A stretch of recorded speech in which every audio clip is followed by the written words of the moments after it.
लग्नाचे दागिने म्हणजे श्रीमंत पेशवाई दागिने, नाशिकचे सुप्रसिद्ध सराफ मयूर अलंकार सराफ। ताज्या बातम्यांसाठी नाशिक न्यूजच्या YouTube चॅनलला सबस्क्राईब करा आणि बेल आयकॉनला प्रेस करा।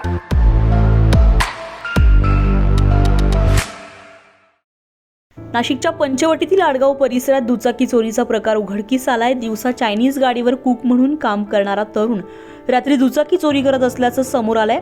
आडगाव पोलिसांनी एका नेपाळी युवकाला अटक केली आहे। मूळचा नेपाळचा रहिवासी असलेला नवीन पूण मगर हा संशयित दिवसभर गोदाघाट परिसरातील चायनीज गाडीवर काम करत होता।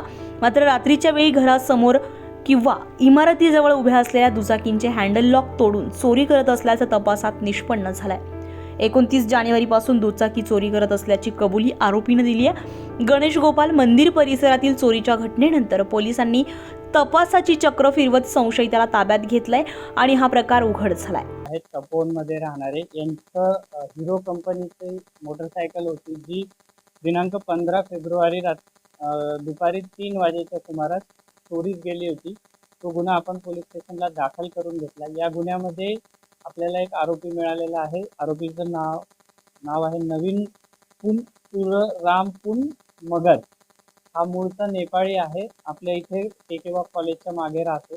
याच्याकडून आपण आपली चोरीला गेलेली मोटरसायकल रिकवर केलेली, हस्तगत केलेली आहे। याच्याबरोबर इतर 5 मोटरसायकलची माहिती मिळाली, त्या देखील आपण रिकवर केलेल्या आहेत। असा एकूण 2,70,000 रुपयाचा एकूण 6 मोटरसायकल आणि 2,70,000 रुपयाचा मुद्देमाल हस्तगत केलेला आहे।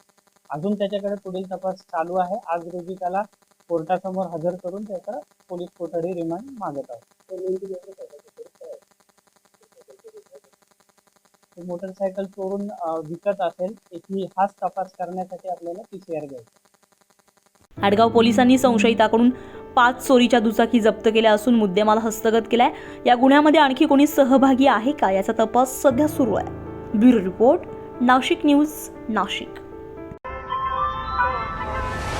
ताज्या बातम्यांसाठी नाशिक न्यूजच्या YouTube चॅनलला सबस्क्राईब करा आणि बेल आयकॉनला प्रेस करा।